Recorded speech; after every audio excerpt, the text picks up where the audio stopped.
প্রধান উপদেষ্টার আহ্বানে এসে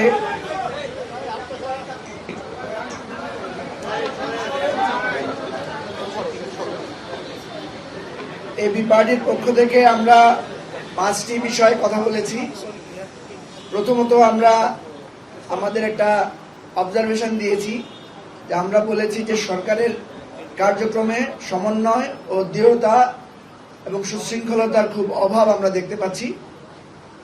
বিশেষ করে নুরুল হক নূর আহত হওয়া এবং চট্টগ্রাম বিশ্ববিদ্যালয়ে যে ঘটনা ঘটেছে সেখানে আমরা দেখেছি যে সরকার এবং আইন শৃঙ্খলা রক্ষাকারী বাহিনীর মধ্যে এক ধরনের সমন্বয় এবং নিয়ন্ত্রণ বা কর্তৃত্বের একটা ঘাটতি আছে। এইটা যদি কেটে না ওঠে, সরকারের নিয়ন্ত্রণ, দৃঢ়তা এবং সমন্বয় যদি না হয়, তাহলে নির্বাচন নিয়ে যে সংশয় আমরা এখন দেখতে পাচ্ছি বিভিন্ন মহলে, এই সংশয়টা কাটবে না বলে আমরা দৃঢ়ভাবে মত প্রকাশ করেছি। এবং যে ঘটনাগুলো একটার পর একটা ঘটছে, এটার মধ্য দিয়ে সরকারের কর্তৃত্ব প্রশ্নবিদ্ধ হচ্ছে। ফলে আমরা একটা পরামর্শ দিয়েছি যে আইন শৃঙ্খলা রক্ষাকারী বাহিনীর যতগুলো বাহিনী আছে সবগুলোকে নিয়ে আলাদাভাবে প্রধান উপদেষ্টা যাতে টপ টু বটম সবার সাথে একদিন একটা মিটিং করেন এবং সেখানে যাতে একদম প্রধান থেকে শুরু করে একদম সিপাহী পর্যায়েও যাতে ভার্চুয়াল এবং ফিজিক্যাল এই যৌথ সমন্বয়ে যাতে ওনারা একটা মিটিং করেন এবং প্রফেসর ইউনূস যাতে তাদের সবাইকে এই রাষ্ট্রের এই আইন শৃঙ্খলা পরিস্থিতি রক্ষার ব্যাপারে দৃঢ়ভাবে ভূমিকা নেন, সেটা আমাদের অনুরোধ ছিল। আমরা জাতীয় ও জেলা উপজেলা পর্যায়ে সব রাজনৈতিক দলগুলোকে নিয়ে একটা সমন্বিত কমিটি করার কথা বলেছি, যাতে স্থানীয়ভাবে আসন কেন্দ্রিক যতগুলো ঝামেলা হয় যাতে সেখানে রাজনৈতিক দলগুলোর একটা ভূমিকা থাকে এবং আইন শৃঙ্খলা রক্ষাকারী বাহিনীর দায়িত্ব সেখানে কিছুটা হলেও লাঘব হয়। এই পরামর্শটা আমরা দিয়েছি। নির্বাচন কমিশনের আমরা যে গিয়েছিলাম সেখানে আমাদের অভিজ্ঞতা আমরা মাননীয় প্রধান উপদেষ্টার সাথে শেয়ার করেছি। প্রধান নির্বাচন কমিশনার বলেছেন যে ওনার এন্টায়ার টিমের মধ্যে নিরপেক্ষ নির্বাচন করেছে এরকম অভিজ্ঞতা সম্পন্ন লোক নাই। তাদের অভিজ্ঞতা হচ্ছে বিগত 3টি বৈষম্যমূলক এবং ভুয়া নির্বাচনের।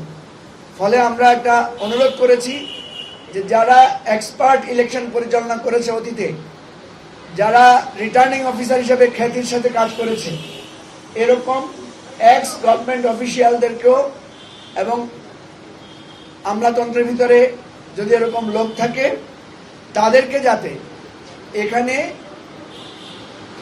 চুক্তি ভিত্তিতে হলেও নিয়োগ দিয়ে হলেও তাদেরকে দিয়ে কাজ করানো যায়। আর প্রশাসনের নিয়োগের ব্যাপারে যে লটারি সিস্টেমের কথা বলা হয়েছে, আমরা বলেছি লটারি সিস্টেম না করে বরং কোথায় কেমন রিস্ক আছে, কোন জেলা উপজেলায় গুরুত্ব আছে সেটাকে কেন্দ্র করে যাতে ওনারা ব্যবস্থাটা করেন, সেটা আমরা কথা বলেছি। আপনাদের সবাইকে ধন্যবাদ। আমরা ওখানে 3-4 মিনিটের বেশি কথা বলার কেউ সুযোগ পাই নাই। এখানে 30 মিনিট ধরে কথা বলার কোনো মানে হয় না। ধন্যবাদ সবাইকে। আসসালামু আলাইকুম।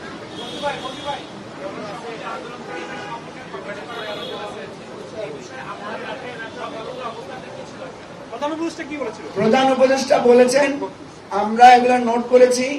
উনি একটা টিম বলছেন আমরা বসে এটা পর্যালোচনা করব এবং এখন থেকে উনি বলেছেন আপনাদের কথাগুলো আবার আমরা আপনাদেরকে ফলো আপ দিব, যে আপনাদের কোনটাকে আমরা গ্রহণ করলাম এটার ব্যাপারে উনি বলেছেন আমাদেরকে ফিডব্যাক দিবেন।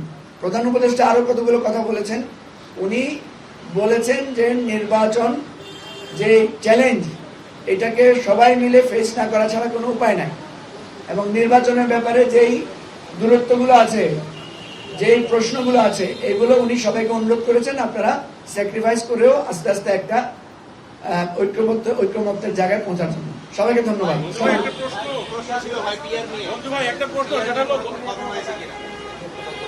পিআর নিয়ে কেউ কেউ কথা বলেছেন। আমাদের ফোকাস ছিল ইলেকশনের আমরা কি কি থ্রেট দেখতে পাচ্ছি এবং আমাদের পরামর্শ কি ছিল সেগুলো।